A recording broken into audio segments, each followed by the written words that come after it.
Hello viewers, great to have you on the channel today. In this section, we are looking at likely GCE government questions. Please sit up and let's go through this journey together.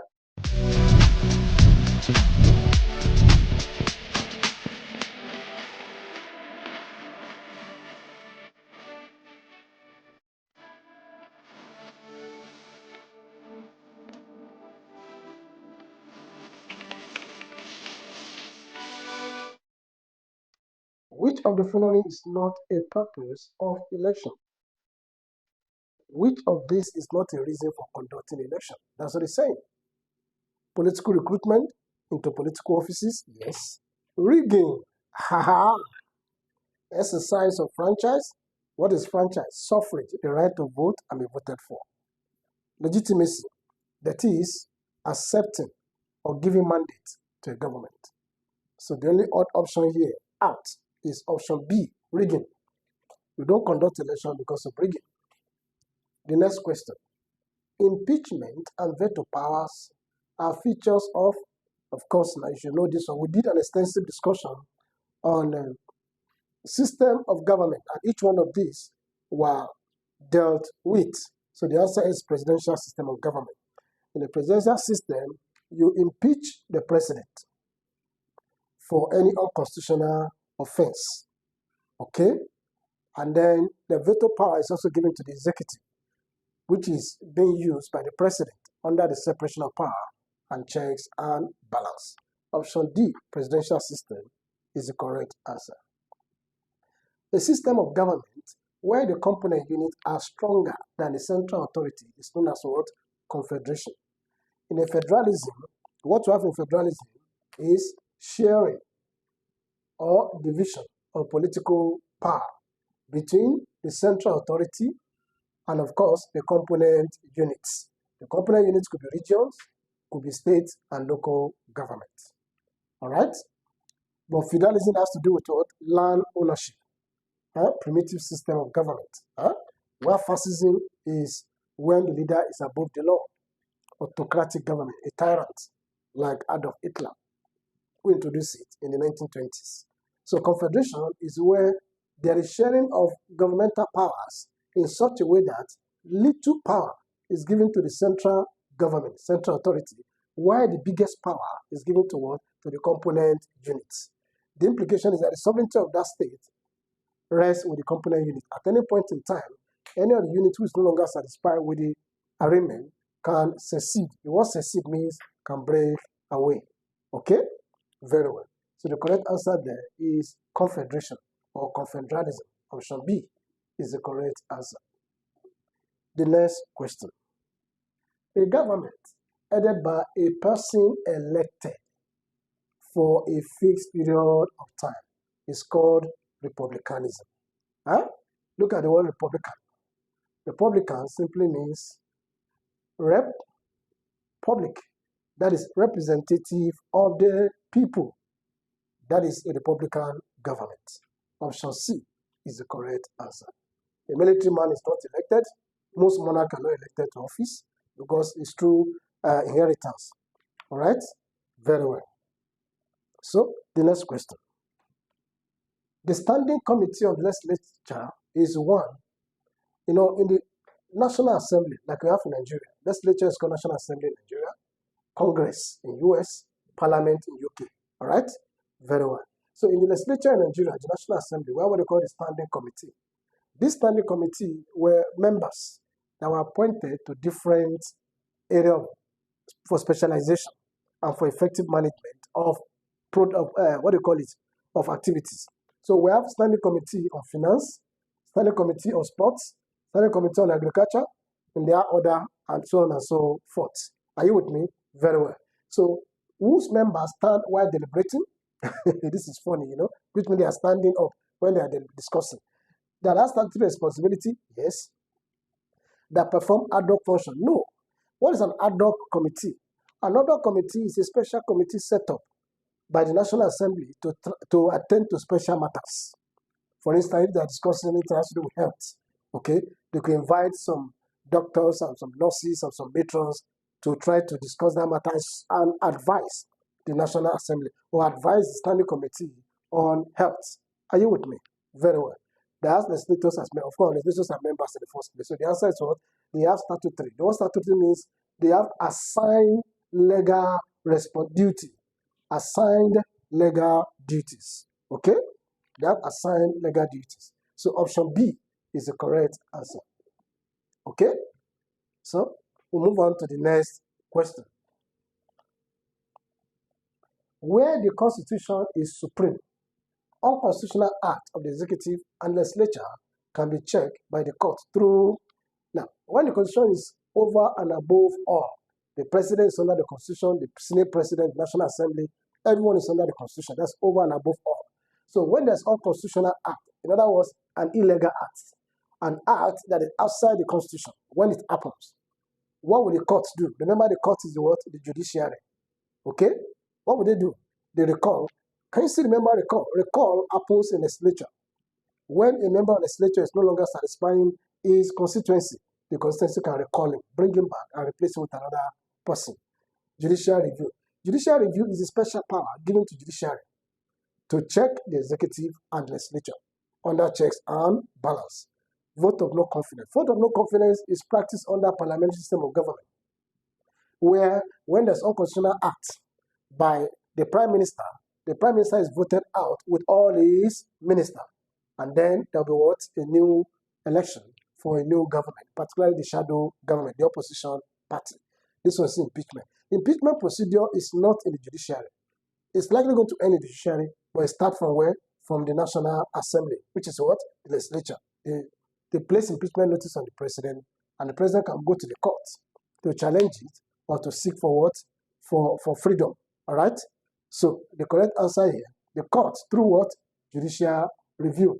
They can check all the activities of the legislature and executive. Remember, the checks and balance gave 3 special powers to the 3 organs of government to check themselves. For the legislature, we have what they call acts of parliament. For the executive, we have what they call veto power. We mentioned that in our earliest question. Okay? And then for judiciary, is judiciary review. The option B, of course, is the perfect answer for this question. The next question. Which of the following is true of a parliamentary system of government? Clear separation of government organs. That is wrong. Why? Instead of separation of power in parliamentary system of government, we had fusion of power. Fusion of power between the legislature and, of course, the executive. It interests you to know that the head of the executive, prime minister, is also a member of what? The parliament, legislature. And when he's appointing his ministers, the majority of them are appointed from the legislature. So that's what we call fusion of power, which is opposite of what? Separation of power, which means A can never be correct for this particular question. B, the strict operation of bicameral legislature. Well, it might not be so much obvious because some countries, if it's a small country, they operate what? Unicameral legislature. Bicameral means 2 chambers of lawmaking. It is applicable for a larger society, an heterogeneous society where there are many cultures and traditions, okay? But smaller country could say adopt what? Unicameralism, okay? 1 chamber of lawmaking. So this was strict also has eliminated this particular option. The next one, removal of government by impeachment. You don't impeach in a parliamentary system of government. You only do this in a presidential system, which is a question we explained a while ago, okay? You don't impeach a prime minister, for instance. What do? You vote of no confidence on the prime minister and his cabinets, right? And when he's going, himself and all his cabinets are going with him, all right? But for the president, you impeach only the president, while the ministers remain. And when a new president is elected, he can decide to either keep them or to remove them. Adhere to majority rule. The correct answer is this option D. In a parliamentary system of government, there is supremacy of the parliament. And the parliament, the ruling party is the majority party in the house. So majority rule is very, very key when it comes to parliamentary system of government. And they obey to the rules of the party. The members submit to the rules of the party. You can't go against the rules of the party. All right? So option D is the perfect answer for this particular question. The next question. Sovereignty implies all the following except what is sovereignty? The absolute power. The absolute power, the supreme power of what? Of the state to govern itself without fear of external interference. Okay? Yes, US Trump has threatened to invade Nigeria, particularly in the northern area because of terrorism. But they're also going very cautious because Nigeria is a sovereign state. We're not under their colonialism. We're not under their supervision. The problem is an internal problem. But they are looking at it from a holistic perspective, a situation whereby Boko Haram has been invaded or been empowered by ISWAP, the Islamic State of West African, these jihadists and all those stuff. So that is why they are thinking that before the thing will spread to other West African states, they need to nip it in the bud. Anyway, the highest authority in the state, sovereignty, yes. Independence of the state, yes. The state is free. It's not under any external interference or ruling. Unlimited powers of a state to make and enforce laws in that state, yes. The supremacy of political independence, this is wrong. The political here is talking about the politicians, the government. The government cannot be supreme. It is a sovereignty that is supreme, and that sovereignty belongs to the state.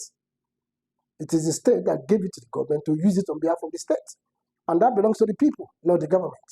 Option D is the correct answer. Okay?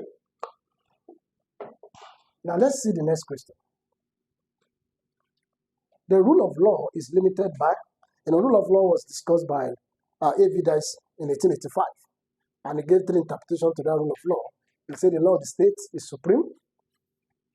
He said there is egalitarianism, which means equality before the law. No one is above the law, irrespective of your sex, your age, your color. And he also mentioned that the fundamental human right that is enshrined in the Constitution should be allowed to take place. So these are the three interpretations of rule of law by A.V. Dyson. So let's see. But you can limit the rule of law. You can limit supremacy of the law. How? Free press. If there's free press, of course, that's good for us. The opposite of free press is press censorship.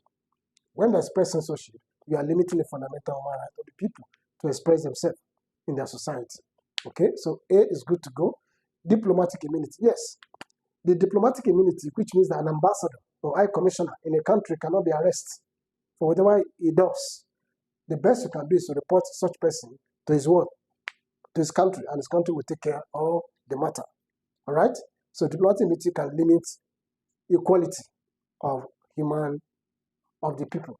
Constitutionalism, of course, constitutionalism means obedience to the spirit and the letter of the Constitution. Is promoting rule of law. Separation of power also promoting rule of law.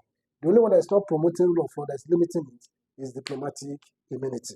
Immunity means protection, a special protection for somebody in an office. For instance, Nigerian president has what they call immunity. He cannot be sued while in office until when it's no longer, even the governors too, have been extended to them until when they're out of office before you can challenge them. Okay? That's immunity. Which of the following is not fundamental human right? Right to life. This is number one, the utmost, the most important right of a citizen. Right to life. Okay? Right to vote, of course. That is called right to franchise. You have the right to vote and be voted for. Oligarchy. What's oligarchy? What oli means few. Oligarchy means when few powerful, influential people are ruling. All right? So that is not a democracy. That is not promoting fundamental human rights, because fundamental human rights is promoted by majority rule, democracy. But oligarchy is not democracy. Right to freedom of expression, of course, promoting your right. So option C is the odd out in these other options. So C is the correct answer. Okay? We see the next question. The underlying principle of the concept of separation of power is mainly, people discuss separation of power, but separation of power is not concluded until you mention checks and balances. Separation of power is saying that the three organs of government, legislature, executive, and judiciary, should be separated in administration of their work. In other words, in terms of personnel, the people inside, and in terms of what? Their duty. Okay? That you cannot be Mr. A, who is legislature, cannot be an executive at the same time or judiciary at the same time. It's not possible, right? You can be a legislature now, but you can't be executive or judiciary at the same time. Maybe when you finish your tenure here, you can come over. For instance, the current president of Nigeria was formerly a senator, member of the legislature. but now it's an executive, a president under executive at different time. So in terms of personnel and functions, they are separated. That's separation of power. But checks and balance is a principle of government that tends to contradict as well as complement. Mind my words. Check and balance contradict in the sense that you cannot have these three. Remember, government equals what? L plus E plus J. These three works together, legislature, executive, judiciary, to make up government. Checks and balance is saying that if they are working together to make up government, you cannot totally separate them without relating with themselves. There won't be effectiveness. There will be arbitrariness of power. So to avoid arbitrariness of power, checks and balance was introduced to complement. Remember the word I used, contradict and complement, separation of power. So with these checks and balance, windows of opportunity was open and given. With these windows, a special power was given to the legislature called Act of Parliament. So with this Act of Parliament, the legislature can check executive as well as check judiciary. A special power is also given to executive called veto power. With this veto power, executive can check legislature, also check judiciary. Special power given to judiciary called judiciary review to check legislature as well as what? Check executive. You can see checks and balance. This is a means to make them to become watchdog on each other. They are watching each other so that none of them will become so arbitrary. What's arbitrary? Above the law. Arbitrary use of power. Okay? Very well. So let's see.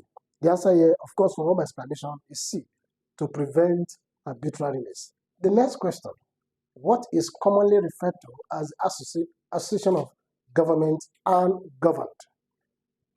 The governments are the ruler, policymakers.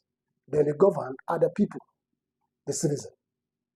So when you have the people and you have the ruler, what do you call it? That's a state. What is a state? Monarchy is a king or a queen. Confederation is a system where more power is given to the unit, component unit than the central government. Federation is where power is being shared. So the correct answer is state. What is a state? A state is a geographical entity that's made up of what? Population. And government is sovereign. Is sovereign, made up of people, population, and government that manages affairs. So that's a state. So when you have the coming together of government and the people, we call it what? A state. There can be a state without government or people. Those are the elements, the component of what? A state. Okay? So option B is the correct answer. The exercise of power can arise from any of the following sources, except legitimate power, charismatic power, expert power, ideological power.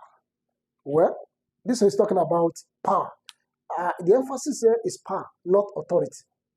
And remember, there's a difference between power and authority. Power is your ability to compel obedience by threats, by sanction, or by one value or the other. For instance, it's charismatic power, by your special, unique quality that you have. So you are commanding order. All right? Or the fact that you're a professional, you're commanding order. Or you have a better idea, you're commanding others. But when it's a legitimate power, it's talking about recognized power, legal power. And legitimate power, another name for it is what? Authority. So this is not authority, this is power. These three are powers, except A. A is the correct answer for this question because A is talking about authority, legitimate power, recognized power, legal power, which is known as what? The authority. Authority is recognized power, that whoever is exercising it has the right to do so. The person who is exercising power may not have the right, but because of some factors, he was able to what? To threaten you, or to compel you, or to force you, or to make you to do his own wish against your wish. There are two types of committee systems in the House of Parliament, and one of such is, I think we already explained committees. In the House, we have the standing committee. Like I said earlier, one of the questions we answered here now. The standing committee are committee on housing, committee on transport, committee on health, committee on agriculture, committee on sport. Those are standing committees created in the House, and they have chairmen. They meet also, and when there's a need, they submit a recommendation to the House. Then we also have the committee of the whole House. The whole House itself is a committee when they are discussing some fundamental matter, particularly a matter that's affecting the public that comes from the executive. So the committee of the whole House. So we have standing committee and we have committee of the whole House. Option C is the correct answer. All right, I hope you're enjoying this class. Please subscribe to the channel so that you can get more, and also invite your friends. Share the link with them so you can enjoy what is happening here. Maintenance of law and order in the state is the function of maintenance. Who maintain laws? Normally, we have three organs of government: legislature, executive, judiciary. Legislature does what? Makes law or enacts. The word enact means to create laws. Are you with me? The executive enforce or maintain laws or implement laws. Are you there? Or enact policies, government policies. You can see that's create government policies. The word enact as used here is talking about policy. But enact as used here is talking about laws. There's a difference between laws and policies. Take note of that. Judiciary interprets, define, explain, adjudicate laws. Adjudicate laws. Punish offender, adjudicate.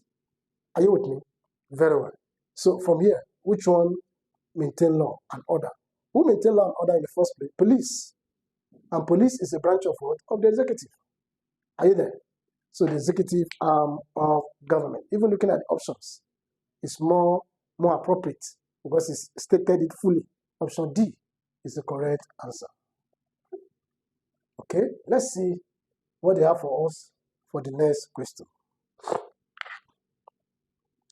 The local government system assists best in mentoring and grooming people for, why do we have local government? Citizenship and justice, military operation, leadership operation, large-scale farming. I laugh when I see this large-scale farming. The answer is what? Leadership operation. Local government is a platform to train leaders. And that's, if you see most of those politicians, they start from councillor to chairman, and then from chairman, they become members of the House of Assembly in the state. From there, they become members of the National Assembly, they become governor, and from there, they become what? President. All of them, many of them went through this procedure. So it's for leadership training and operations. The next question. The fundamental human rights and liberties must be entrenched in the Constitution too. Why must we put FHR, fundamental human rights, in the Constitution? Why? To make it difficult to withdraw them, to show concern for the people, to serve majority interests, to espouse law for the country. The answer is what? To make it difficult to withdraw them. Because if it's not in the Constitution, any corrupt government can just throw fundamental human rights under the carpet, just like what military government normally do. Okay? So it makes it difficult to withdraw them. Option A. The military succeeded in doing that because they don't use Constitution. They use what? Decree. Very well. That's fiat, military laws. The next question. An executive president is one who uses the power of a ceremonial president only, leader of government business only, despot and benevolent dictator, head of state and government. Now, please take notes here. There's a difference between president and executive president. They're not the same thing. Okay? Executive president. A president, or let's say ceremonial president. A ceremonial president is applicable under parliamentary system of government, where he is just the head of states. Another person answers head of government, and that person is known as what? The prime minister. We operated that in the First Republic of Nigeria, 1960 to 66, where you have Nnamdi Azikiwe as the ceremonial head of state, and Tafawa Balewa as the prime minister. And that's the only time we have operated that to date, because we changed from parliamentary system of government to what? Presidential system of government. In a presidential system of government, we recognize only one person as a leader. This person is known as what? Executive president. He is the head of state. He's also the head of government. So he occupies the two offices. So we call him executive president. Then if he occupies only one, head of state, we call him ceremonial president. I hope that is taken. We did that in First Republic, like I told you. They are doing that in UK at the moment. You know, they have head of state, who is the king, and they have the prime minister, who controls and manages the government. So the correct answer is what? The second president, the power of head of state and government given to one person. And that is why you see today the Nigerian president is very, very powerful. Very, very powerful. Well, it's relative within Nigeria. You can't say it's very powerful before US or before Russia. You know what I'm talking about. Anyway, the next question. The official routine observed in carrying out functions in the civil service is commonly known as what? Bureaucracy. Bureaucracy is the rule of engagement, rule of engagement is the legal protocol of getting assignment or work done or duty done in the civil service, bureaucracy. Or you can also call it another, they also call it red tapeism. All right? Some say red tapeism has to do with delay or long protocols in getting work done. In government, they always have this delay or the protocols of carrying file, from table to table, from boss to sign, and what have you. So bureaucracy is the option for this particular question. And that's why we normally sometimes they say there's bureaucratic bottleneck. The word bureaucratic bottleneck means there's a delay, there's a long protocol or process in getting anything done in government. We see this next question. The Public Service Commission performs the following function, except, in other words, they perform all the functions, only one is not for them. Imposition of income tax, they have nothing to do with tax. We have what they call IRS, Inland Revenue Service. They're the one that would impose that money taxes, both at the state or at federal government state. The discipline of personnel, yes, the discipline is civil servant. Welfare of personnel, civil servant. They talk about them, how they can improve the welfare of the civil servant to the government. They also advise the government. The Public Service Commission advise the government. So, the answer for this question is number 1. A, they are not interested in imposing tax. Okay? The issues that are the core of a country's foreign policy are referred to as issues. That is core. The word core means major, basic, fundamental. Right? Excuse me. I was addressing a group recently, and I told them in international politics, there is no permanent friend and there is no permanent enemy, but we have permanent interests. There's no permanent friend in international politics. There's no permanent enemy. We only have what? Permanent interest. Whoever agrees with the interests of your country is your friend at a point. And who do not agree is your enemy. Now, let's look at instance of Trump coming to Nigeria. Why will he come? What is his business with Nigeria? Because Trump, America, has interest with Nigeria. America sells weaponry to Nigeria. Are you with me? So if they are selling weapons to us to fight terrorists, and the terrorists is still not abated, they should ask you a question. That all the weapons we are buying, what are you using them to do? They even give us money. They support us in fighting against terrorism. So those billions of money, where are they? Where are they? So they have the right to ask questions. Because you are indicting them that their weapons they sold to you are not working to fight again. And they are working in other countries. So you can see. So the answer here is national interest. The interest of a country is paramount to any other interest. We have many other interests, but the national interest is number 1. When they are considering foreign policy. Foreign policy is your relationship, your behavior, your actions with other countries in international politics. That's what we call foreign policy. And when you are doing that, you are so conscious of the interests of your nation. Okay? So America is conscious of their own interests too. And that's why they want to come to Nigeria. Because their interest is that they have been sending you ammunition, and those ammunition have not given any result to you. Why? What is happening? Where are they? In fact, they notice that some of those ammunition get back to the hand of Boko Haram. Boko Haram will give them to Israel. Israel will use it to go and fight the Middle East against America again, using American weapon to fight America. So you put 1 and 2 together, you know what I'm talking about. Okay? One of the major criticism means opposition, shortcoming, disadvantage against United Nations is its inability to ensure universal access to education, adopt universal language. Can we adopt one language? Ensure fair permanent representation on the Security Council, enforce affirmative action, and equal weight. D is the most correct answer. Yes, they're not able to do this one too, but everybody don't have to be a member of Security Council. You know, at the moment, we have 15 members of Security Council, 5 permanent, 10 non-permanent. And this non-permanent, they're elected every 2 years. The 5 permanent are the world power, the superpowers, the US, the UK, the China, the Russia, okay, and France. All right, they are the permanent members. So you don't have to be a member of Security Council to enjoy the benefits of United Nations. But the major challenge is inability to enforce affirmative action when we agree. Look at what is happening now. US is saying that there's Christian genocide in the north. which nobody can deny. The fact is been on since the 90s to date, unabated. And the government is always denying the facts. Are you with me? Okay? So he is observing that. Meanwhile, some people from some quarters are saying that China is going to defend Nigeria, Russia will defend Nigeria. So there's no affirmative. If US is saying this, and the people are saying it is obvious, we are expecting that all of them, both Russia, both China, both France, should be speaking the same language. They are truly as sincerely yours. There's Christian genocide in Nigeria. Something has to be done to stop it. Not that they want to challenge US over Nigeria, but they should challenge Nigerian government to find solution to it so that US will not need to come to Nigeria. I hope I'm communicating with you very well. So there's no affirmative action, no agreement as such. Okay? And also there's no equal weight. You notice that the rich are getting richer, the rich countries among the members of the United Nations are getting richer and richer, while the poor ones are getting poorer and poorer. That's the problem. So this is a major problem. Option D is the correct answer for this question. Okay? We'll move on to the next one. One of the functions of the electoral management body is that's Electoral Commission. What are they supposed to do? Electoral INEC. Talking about INEC.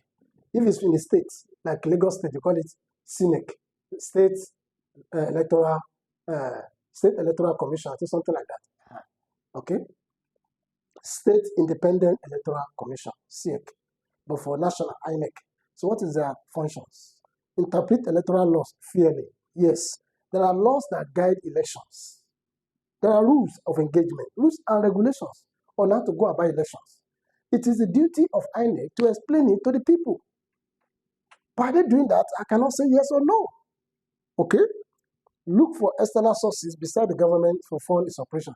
If you look for external sources will make a demand on you. They want to influence the result of your election. So that is not good. Okay? Engage in business to increase its financial capacity. They are not created as a public corporation, government business enterprise. No, they are created for a purpose of election, not to do business. Conduct training program for presidential candidates. Why must be presidential candidates alone? What about gubernatorial, the governors? What about the councillors, the chairman? So this is not comprehensive, this option. So the only option I can pick for this question is option A. One of their functions is to make sure that they explain the laws that guide elections. And that's why you see sometimes when election is coming, they invite all the candidates, all the flag bearers of the political parties to come for conference, to come for enlightenment, to explain to them the procedure of election. Whether they follow those procedures or not, is left for you and I to judge. Okay, let's see the next question. One of the negative effects of colonial rule on West African state was, what's a negative effect? We're talking about disadvantage of colonialism. British, French, Portugal, Spanish, all these were colonized Africa. What's negative effect? Building of roads and rail network. That's not negative, that's positive for us. They build roads. Huh? Dependency syndrome. Yes, till date, the umbilical cord between us and our masters is still there. We cannot do without depending on them. You can see what is happening to France territories. All the French colonies, former colonies, they are now, they are fighting back. Military is taking over and they are cutting relationship with French. Because French, even after giving them independence, are still indirectly controlling their economy and their system and their government. And these guys are saying enough is enough. We still depend on them for most of the things that we want or that we need. Dependency syndrome. Western education, this is an advantage for them, it's a plus. Social intervention, of course, have intervened severally. For instance, under Commonwealth nations, British has intervened for Nigeria, okay? But the major negative effect is this dependency syndrome. We cannot do without them. We always run to them for help any little time. Okay? Option B is the correct answer. The next question. The reason for which government should take a key interest in activity of pressure group is that why must government pay attention to pressure groups? In the first place, what are pressure groups? People used to mistake pressure groups for political party. No. Political party, they contest for election so as to control government apparatus. They have manifestos. They campaign. Are you there? The pressure group don't contest election.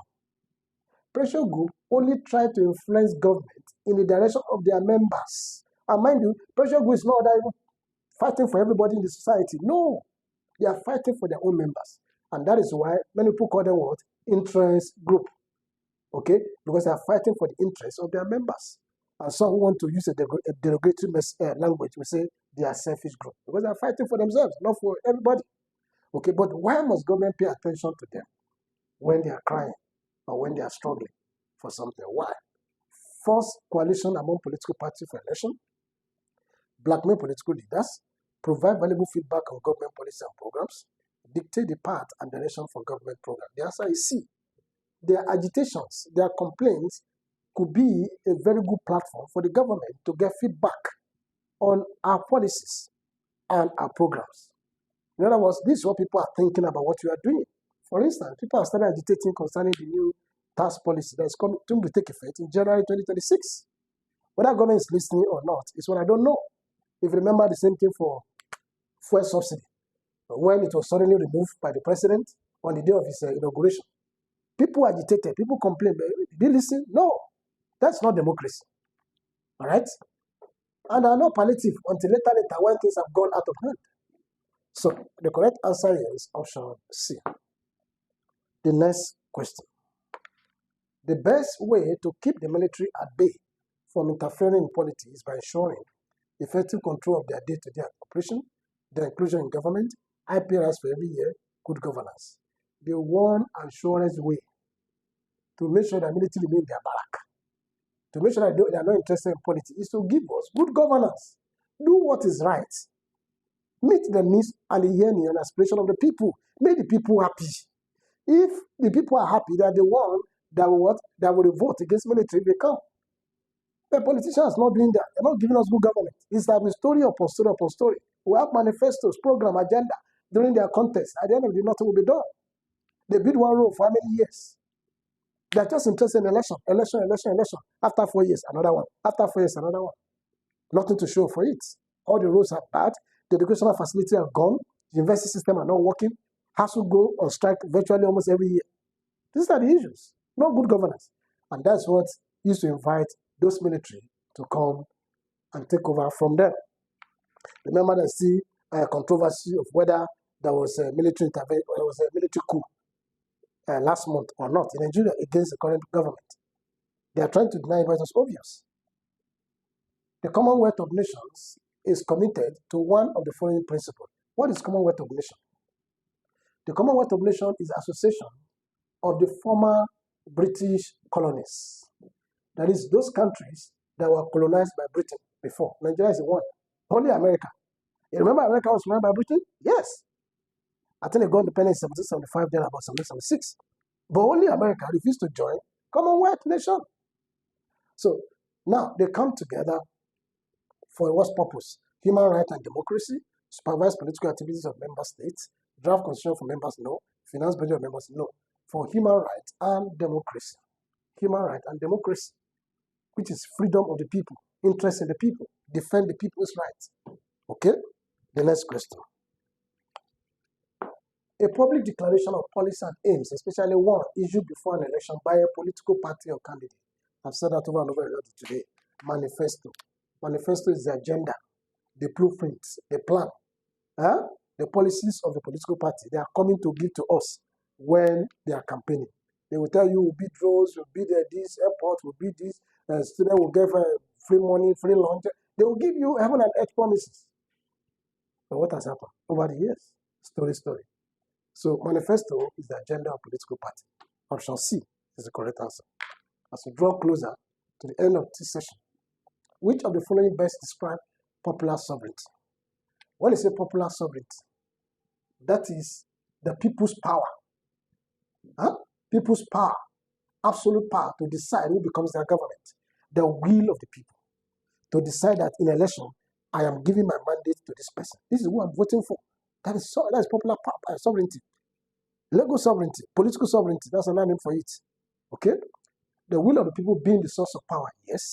The president ruling by decree, no, that's military. Decree is military. That's fiat. The party in power controlling media, why? That's what they call press censorship. That's against democracy. Bad. The military has ultimate authority. Bad. Military are not supposed to be in power. They don't have authority. They're supposed to be defending the territorial integrity of the nation. So the correct answer is that the will of the people being the source of power. We even say democracy is the government of the people, by the people, for the people. In other words, in a democratic government, the people is at the center. It's at the center, not the government. The government are supposed to be servants to the people. But in this case in Nigeria, it is opposite. Huh? Very well. Now let's look at this question, which is likely going to be the end for today. In a federal system of government, the component units share power with the central government. And that implies, I think I've explained this today, unitary, federal, confederal. In unitary, all power is concentrated, that's the language, concentrated at the central authority, or central level, okay? For federal system, there is sharing, formal sharing of political power between the central government and the component units. And I told you, no component units. It could be regions, it could be states, and it could be what? Local government. Other countries have counties and what have you. Very well. Why in component, I've explained all these things today to in the course of one of the questions we answered on confederation. Confederation is also sharing of power. But this sharing of power is such that only small power is given to the central authority. The biggest power given to what? To the component units. And the component units can break away, can secede at any time. That's what led to the Nigerian Civil War. That story is not for today. Okay? So what's the answer for this now? In the federal system of government, the component units share power with the central government, and that implies total independence of units. Units dominate central government. No, no. Okay? Central government controls everything. No. Both levels share responsibility. The answer is D. Both levels share responsibility. And that is why in Nigerian case, we have central government, which is the federal government. We have the executive president with all his cabinet. For state government, we have the executive governor with his commissioners. This one is ministers, this is commissioners. Then for local government, we have what the executive chairman with his what? Councillors. So the answer is D. With this, we have come to the end of today's session. I want to believe that you enjoyed the session. Please subscribe to this channel. Also do well to share the link with your friends so that they can also learn and gain what you are gaining here. And if you have any questions you want to post to us, please drop them and we are going to gladly respond to you. Thank you for your time. Hi, I'm sure you enjoyed the content you just watched. To see more episodes as that, preparing you for your oncoming exams, smash the subscribe button on this channel right now and visit the playlist that we've made for you, covering over 50 types of different exams, including JAMB, WAEC, Cacao,